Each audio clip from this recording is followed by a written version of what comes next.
திருப்பூர் மாவட்டம் பல்லடம் அருகே ஆழியாறு பாசன திட்ட கால்வாயில் குளிக்கச் சென்ற 2 சிறுமிகள் உட்பட 3 உயிரிழந்த சம்பவம் அதிர்ச்சியை ஏற்படுத்தியுள்ளது.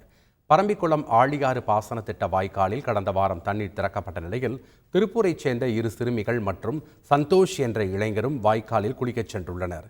இதில் நீரில் அடித்துச் செல்லப்பட்டு 3 பரிதாபமாக உயிரிழந்ததாக கூறப்படும் நிலையில் 3 உடல்களையும் கைப்பற்றி போலீசார் விசாரணை நடத்தி வருகின்றனர். மயிலாடுதுறை மாவட்டம் சீர்காழி அருகே 2 சக்கர வாகனங்கள் நேருக்கு நேர் மோதிய விபத்தில் 4 வயது குழந்தை உட்பட 2 பேர் உயிரிழந்த சம்பவம் சோகத்தை ஏற்படுத்தியுள்ளது.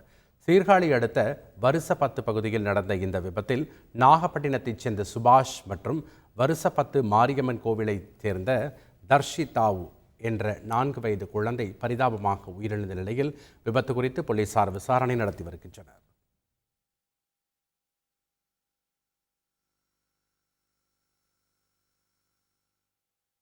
கோயில் சொத்துக்களை பாதுகாக்க நடவடிக்கைகள் எடுக்காதது குறித்து சிபிஐ விசாரணை நடத்த வேண்டும் என்ற உத்தரவை ரத்து செய்து சென்னை உயர்நீதிமன்றம் உத்தரவிட்டுள்ளது.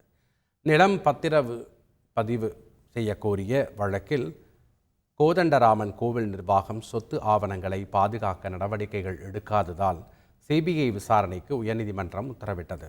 இதனையடுத்து ஆவணங்களை முறையாக பராமரிப்பதாக கோவில் நிர்வாகம் உத்தரவாதம் அளித்ததை ஏற்ற நீதிபதி சிபிஐ விசாரணைக்கு உத்தரவிட்டதை ரத்து செய்தார். செய்திகளை உடனுக்குடன் தெரிந்து கொள்ள உடனே சப்ஸ்கிரைப் பண்ணுங்க.